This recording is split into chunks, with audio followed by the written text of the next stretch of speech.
Bueno, muchas gracias, Tomás, a los organizadores por la invitación. Yo les había pedido permiso para comenzar con un pequeño ejercicio. Ustedes tienen una libretita en sus manos y pueden anotar. Simplemente quería pedirles que se tomen 2 minutos. Yo les aviso cuando pasen esos 2 minutos. Solo hagan lo siguiente, traten de reflexionar, traten de acordarse de todas las cosas buenas que les hayan ocurrido durante la última semana. Tantas como puedan. Dense 2 minutos para ello y escríbanlas. Simplemente 2 minutos para reflexionar y para escribir todas las cosas buenas de las cuales se acuerden, fijando ese periodo de plazo de la última semana. Bueno, muchas gracias por lo que acaban de hacer. Detengámonos un segundo y quería preguntarles si alguno de ustedes quiere darme algún ejemplo de alguna cosa buena de la cual se haya acordado. Dale, si puede hablar lo más fuerte posible, hay un micrófono. No, parece que no se... El día que se inventen micrófonos que funcionan, se hace millonario el tipo, ¿eh? Que funciona la primera. Claro, salir con mis nietos, lo más maravilloso. Perfecto. Muchas gracias. ¿Alguien más? ¿Se acordó de algo bueno?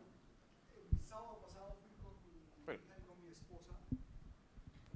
Yo vivo en una finca a las afueras de Bogotá y el sábado pasado fuimos con mi esposa y con mi hija a revisar cómo estaba una yegüita que adoptamos hace un par de años y la consentimos durante la mañana. Muchas gracias. ¿Quién más?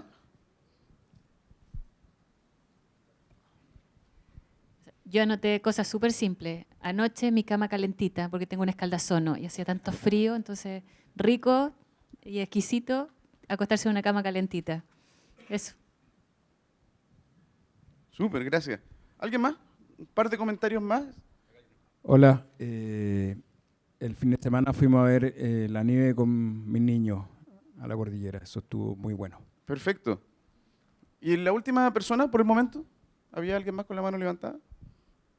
Bueno, parece que soy el único que fue feliz en el trabajo y le fue bien en una reunión con el gerente general y una presentación fue exitosa. Te pasaste, muchas gracias. Bueno, ¿qué les pasa cuando hacen este tipo de ejercicio? Que parece tan simple. ¿Qué les ocurre? ¿Los deja indiferentes? No, pues definitivamente no. ¿Qué tipo de ejercicio creen que es? ¿O cómo le pondrían de nombre? ¿Saben qué tipo? ¿Cómo? Escucharse uno mismo. ¿Saben cómo se llama este ejercicio? Es un ejercicio de gratitud. Y gratitud es uno de los temas en los cuales yo trabajo. Yo soy profesor de la Escuela de Negocios de la Universidad Adolfo Ibáñez. Por ahí dirán, ¿qué tiene que ver con negocio? Como recién decían, ¿qué tiene que ver con ser feliz en el trabajo? Bueno, hace más de 15 años, un grupo de psicólogos se empezó a preguntar qué ocurre si hacemos esto diariamente, qué ocurre si lo hacemos habitualmente. Y lo que pasó fue que los resultados fueron sorprendentes y de ahí empezó a haber una explosión en todo el estudio de la gratitud. Uno de los primeros experimentos se hizo con estudiantes universitarios, había un grupo de control y un grupo experimental. Y al grupo experimental se le pedía que durante varios meses, al llegar a su casa, en una librerita anotaran 3 cosas buenas que les hubieran pasado en el día. Después de 6 meses los midieron y los compararon con el grupo control de la misma universidad. Y resulta que dentro de los hallazgos se encontró que las personas que realizaban este ejercicio de gratitud habitualmente no solo eran más felices en términos de efectivamente tener más emociones positivas, estar más satisfechos con la vida, sino que además, por ejemplo, le empezó a ir mejor en las pruebas estandarizadas en la universidad. Empezaron a comportarse más prosocialmente, empezaron a cuidar más el medio ambiente. Y de ahí la explosión, como les digo, ha sido gigantesca. ¿Por qué? Porque algo tan simple como ustedes acaban de hacer, si ustedes lo repiten en sus vidas con cierta habitualidad, no tiene por qué ser todos los días, puede ser una vez a la semana, cambia vidas, genera emociones positivas, les produce más salud, hace que ustedes entablen mejores relaciones con otros. ¿Y por qué? Porque los seres humanos estamos acostumbrados a pensar en lo negativo. No estamos acostumbrados a pensar en lo positivo, nos quedamos con lo negativo, nos quedamos con lo que nos falta. Pero la gran parte, o la gran mayoría de los seres humanos, nos hemos dado cuenta de que tienen muchas cosas buenas de las cuales darse cuenta, pero no nos detenemos en ellas, y menos aún las ponemos en un papel. Porque al principio el ejercicio era simplemente recuérdenlas, pero después nos dimos cuenta de que cuando las ponen en un papel o las escriben, el beneficio incluso puede ser mayor. Bueno, hay un mundo para estudiar sobre gratitud y estamos llevándolo al ámbito del trabajo. ¿Qué tiene que ver Lennon con esto? Lennon, aparte de haber sido un músico extraordinario, era un poeta de la felicidad. Él decía que él contaba textualmente que cuando era muy chico su madre le dijo que la felicidad era la clave de la vida. Cuando fue al colegio le preguntó a la profesora qué quería ser cuando grande y con esa ingenuidad de un niño, Lennon respondió que quería ser feliz. Imagínense el bullying que le hicieron los compañeros en esa época, que le dijeron que no había entendido la pregunta, pero Lennon, con su creatividad, les dijo que eran ustedes los que no habían entendido la vida. Y tiene tanta razón Lennon. Esta es la portada de la tercera de este domingo. No sé si alguno de ustedes tuvo la oportunidad de verla. Fíjense en el cuadrante izquierdo de ahí abajo, yo lo encerré con verde. Es un reportaje que preparamos y que fue la portada, como les digo, del suplemento Tendencias, sobre la nueva pobreza de los tiempos modernos. ¿Y cuál es la nueva pobreza de los tiempos modernos? La falta de tiempo. Jeffrey Pfeffer, entiendo que ustedes después van a tener copia de la presentación por si no alcanzan a ver, pero Jeffrey Pfeffer es un profesor de la escuela de posgrado de la Universidad de Stanford y hace muy poco publicó este libro, que la traducción viene siendo algo así como muriendo por el cheque de fin de mes. ¿Y qué es lo que hace Pfeffer? Los datos son aterradores en términos de que las personas en el mundo, en Estados Unidos, y no solamente en Estados Unidos, en China, en diversas latitudes, están literalmente muriendo por culpa del trabajo. Después les voy a mostrar algunos datos, pero simplemente para que tengan una idea, se estima que hoy día más o menos 1 millón de personas en China mueren por problemas asociados al trabajo.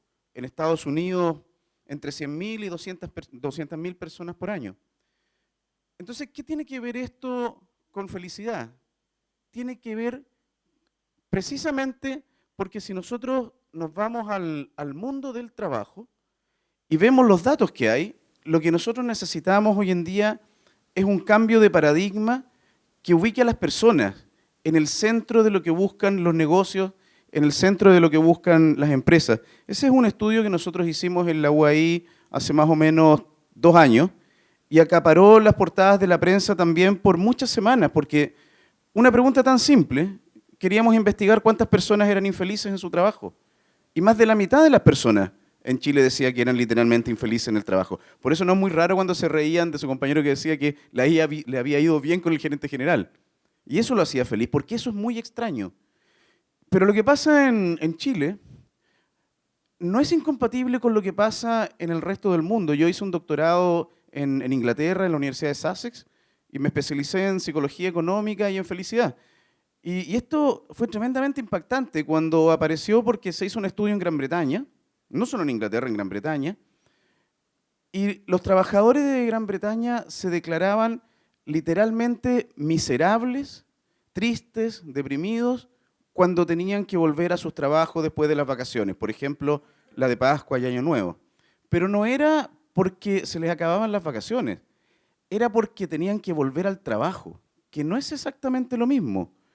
Este es un estudio científico publicado en una revista Easy, muy prestigiada, de economía, Economic Journal, y lo que hace es investigar, usaron una aplicación que se llama Mappiness, que permite estudiar decenas de miles de personas en el mundo, y le pidieron a las personas que rankearan en orden de preferencia diversas actividades que realizaban en el día a día.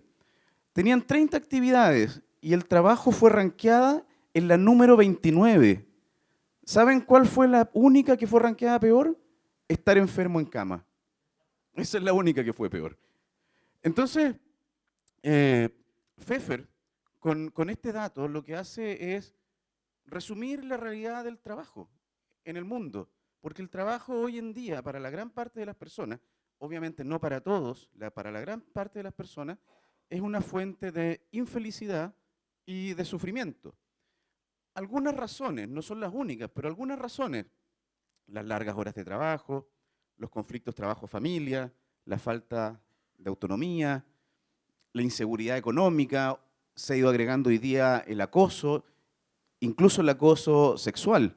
Entonces hay una serie de elementos que yo les he dejado en la transparencia que no me voy a detener acá, perdón, en la diapositiva para que ustedes la vean después, pero como les decía, básicamente se estima en 120.000 personas que mueren al año en Estados Unidos, más de 1 millón de personas en China. Este es un estudio sobre el estado de la realidad laboral en el mundo de Gallup Organization, y lo que muestra es que cuando miden engagement, por ejemplo, menos del 13% de las personas en el mundo, al menos en las muestras encuestadas, tienen altos niveles de engagement. Y sabemos que el engagement es fundamental para la salud mental en el trabajo, pero también para el rendimiento de las personas en la organización. El Suma al Trabajo, que lo hace la consultora Visión Humana, lo hace Patricio Polisi con su consultora, que es una radiografía sumamente buena de la realidad nacional. Estos son datos, por ejemplo, una tendencia desde el año 2008 hasta el 2012. Imagínense si les cuento qué pasa después del 2012. Sigue cayendo tanto la satisfacción con la empresa que trabaja la persona como con el lugar de trabajo. Esta es la evolución del estrés por años de trabajo. También ha ido creciendo en Chile y en el mundo. Lo cual también es coherente con reportajes como este, por ejemplo, donde el 82% de las personas mencionan que han tenido alguna patología asociada al mercado laboral. ¿Qué tiene que ver todo esto con felicidad? Mucho, porque las Naciones Unidas el año 2011 adoptó una declaración en la cual hacía un llamado a todos los Estados miembros a cambiar el paradigma donde estamos puestos hoy día, un paradigma basado en el crecimiento económico, en el Producto Interno Bruto, en los sueldos, en lo material, por un paradigma que coloque a la felicidad en el centro de los países, de las organizaciones y de las personas. ¿Y por qué? Porque hay más de 40 años de investigación que muestran que la felicidad nos hace bien y la felicidad puede ser parte de la solución a todos esos problemas que yo les mostré recién. Hoy en día hay una ciencia de la felicidad donde hay diferentes disciplinas. Antiguamente estábamos acostumbrados a dejarle el estudio de la felicidad o las reflexiones a los filósofos, pero hoy día los grandes aportes han venido del mundo de la psicología, de las neurociencias, de la antropología y de la filosofía también. Por eso se habla de esta nueva ciencia de la felicidad. Uno de los primeros estudios que hay en este ámbito y que causó mucho impacto fue un estudio que se hizo con monjas en el convento de Notre Dame. En los años 30 ingresaron un conjunto de monjas que tenían características bien particulares, que servían como experimento natural, porque entraban cerca de los 20 años, comían lo mismo, hacían la misma cantidad de deporte, dormían las mismas horas de sueño, etc. Venían más o menos de los mismos sectores económicos. Entonces, varias décadas después, a un grupo de psicólogos se les ocurrió conseguir los diarios de vida de esas monjas y empezar a evaluar las emociones positivas. Y lo que hicieron fue comparar a las monjas con menos emociones positivas versus las monjas con más emociones positivas. Y ese estudio, uno de tantos, fue publicado en esta revista, que también es una de las revistas más prestigiosas del mundo, Personality Process and Individual Difference. ¿Y qué es lo que encontraron? Uno de los hallazgos, que este se conoce como el estudio de las monjas o The Nun Study, uno de los hallazgos fue que las monjas con más emociones positivas vivieron en promedio 10 años más que el resto de las monjas, teniendo todos los otros factores similares. Fuera de la cantidad de estudios que ha tomado este tema, este estudio de las monjas, ha agarrado diversas portadas en todo el mundo, porque aparte de poder alargar la vida, lo que se ha encontrado es que las emociones positivas previenen cosas tan peligrosas, por ejemplo, como el Alzheimer. Y lo que yo les mostré recién, cuando partimos, este ejercicio de gratitud, la gratitud es una emoción positiva de alta trascendencia. Entonces, en resumen, las personas más felices, lo que se ha encontrado es que tienen mejor salud física y mental, construyen mejores relaciones con otros, son más cooperadoras, en términos, por ejemplo, de comportamiento prosocial, protegen más el medio ambiente, luchan más fuertemente por disminuir la pobreza, por disminuir las desigualdades. En el ámbito laboral, lo que se ha descubierto en los últimos años también es bien notable. Se ha descubierto que si uno compara a las personas más felices con las menos felices, las personas más felices son más cooperadoras, sus clientes están más satisfechos, se ausentan menos, tienen menos problemas de salud mental, están más comprometidas. En definitiva, las personas más felices son en promedio más productivas para la empresa. Y es por eso que han aparecido una serie de reportajes como ese también. Nosotros la primera vez que lo vimos, como que nos dio risa, pensamos que se habían equivocado en el título o cómo lo habían escrito, pero estaba bien porque decían adiós a los jefes, escrito como tradicionalmente se escribe jefes, con J, bienvenidos los jefes con G. ¿Por qué? Porque lo que se está buscando hoy día es de qué manera pueden haber jefes que sean gestores de bienestar, gestores de felicidad, gestores de emociones positivas.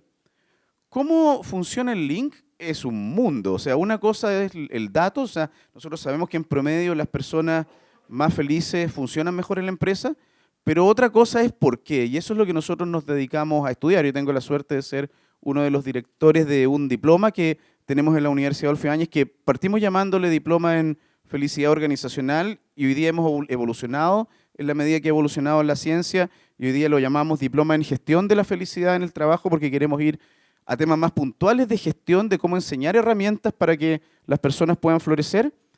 Pero en definitiva, la ciencia de la felicidad se conoce como la ciencia del óptimo funcionamiento humano.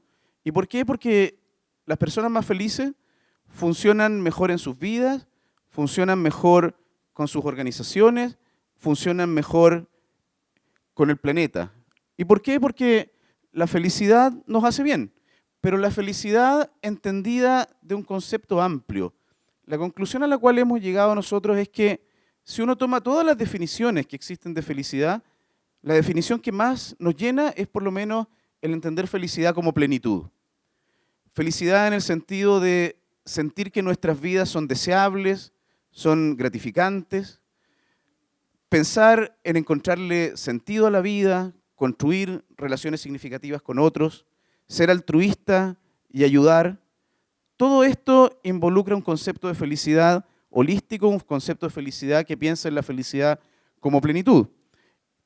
Simplemente para terminar, quería mostrarles por qué no solo la felicidad importa, sino que en particular la felicidad en el trabajo importa.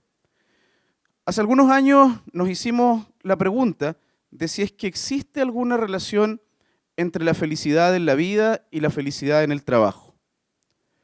Probablemente si yo les pregunto a ustedes, ¿quiénes creen que existe una relación entre la felicidad en la vida y la felicidad en el trabajo? ¿Quiénes creen que existe una relación? Probablemente la mayoría. Y probablemente la mayoría, si yo les pregunto un poco más, van a creer que esa relación es positiva. Pero si es que es tan obvia la pregunta, si es tan obvio que la felicidad en la vida y la felicidad en el trabajo están relacionadas, ¿por qué estamos acostumbrados a escuchar personas que dicen, no importa que lo pase horrible en el trabajo, si total después de las 6 de la tarde comienza mi vida? O personas que lo pasan muy mal en su vida y dicen, chuta, al menos tengo un trabajo donde pasarlo bien. Es como raro si uno cree que esa relación existe y es positiva, es raro compararla con la frase que estamos acostumbrados día a día, porque si una persona dice, ya, no importa, mi vida empieza después de las 6 de la tarde, es una persona que está asumiendo que puede disociar lo que le pasa en la vida de lo que pasa en el trabajo. Entonces comenzamos con esa pregunta hace algunos años y partimos con datos de Latinoamérica, en particular estudiamos a trabajadores chilenos y a trabajadores paraguayos, y lo que encontramos, por ejemplo, en términos de correlaciones en Chile, fue que la correlación era 0.7, de un máximo de 1. Esa correlación es altísima. O sea, ¿qué es lo que nos está diciendo? Que es muy difícil disociar la felicidad en la vida de la felicidad en el trabajo. Después de estos datos nos fuimos a investigar el caso de Paraguay, teníamos una muestra grande de trabajadores, y la correlación fue incluso más alta, 0.74. Entonces, esto da evidencia inicial, al menos nos dio evidencia inicial, para decir, chuta, parece que es verdad lo que en general tendemos a pensar, pero nos llevó a pensar de nuevo. Entonces, ¿por qué seguimos creyendo que podemos disociar la felicidad en la vida de la felicidad en el trabajo? Bueno, los datos correlacionales tienen un problema. Estos son datos correlacionales, son datos que se miden en el mismo periodo del tiempo. Entonces, yo no sé si hay causalidad ahí. No sé si es la felicidad en el trabajo la que causa la felicidad en la vida, no sé si es la felicidad en la vida la que causa la felicidad en el trabajo, no sé si hay una tercera variable involucrada, y por lo tanto nos fuimos a preguntar y avanzamos en el estudio y dijimos, estudiemos ya no solo correlación, sino que estudiamos causalidad, y publicamos hace muy poco, el año pasado, este artículo, también en una revista que es la más citada, al menos en psicología multidisciplinaria, investigando causalidad entre la felicidad en la vida y la felicidad en el trabajo. Les voy a mostrar lo que ocurre en Chile y estos son 3 estudios diferentes. No necesitan ver los números porque lo que me importa es que entiendan lo que está en verde. Life Satisfaction es la forma más extendida para medir felicidad en la vida. Es la satisfacción con la vida. Después tenemos Job Satisfaction, más abajo, que es la forma más extendida para medir felicidad en el trabajo, la satisfacción laboral. No son las únicas, pero son las más extendidas.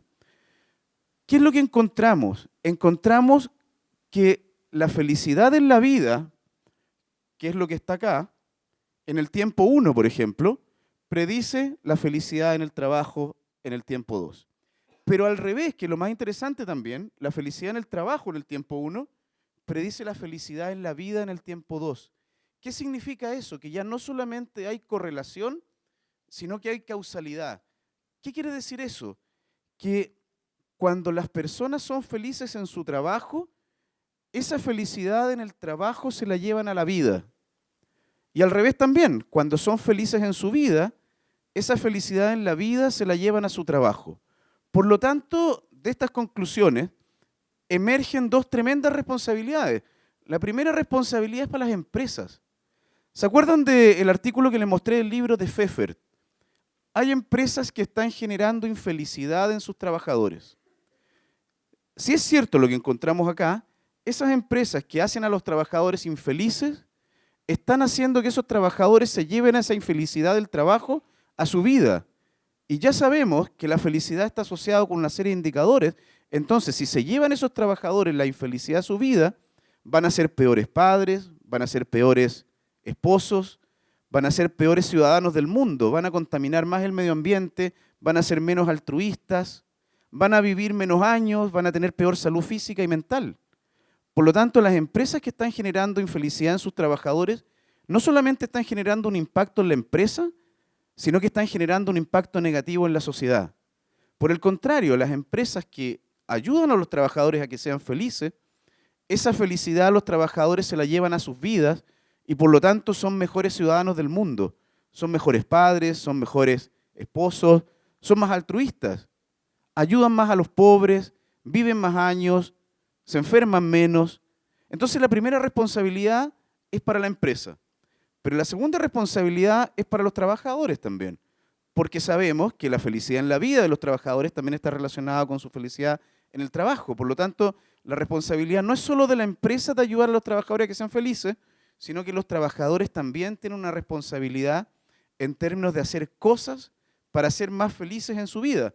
Porque si hacen cosas para ser más felices en su vida, van a poder no solo ayudar a la empresa a ser más productiva, porque esa felicidad se la van a llevar al trabajo y van a ser más productivos, sino que a la vez van a funcionar mejor en el mundo.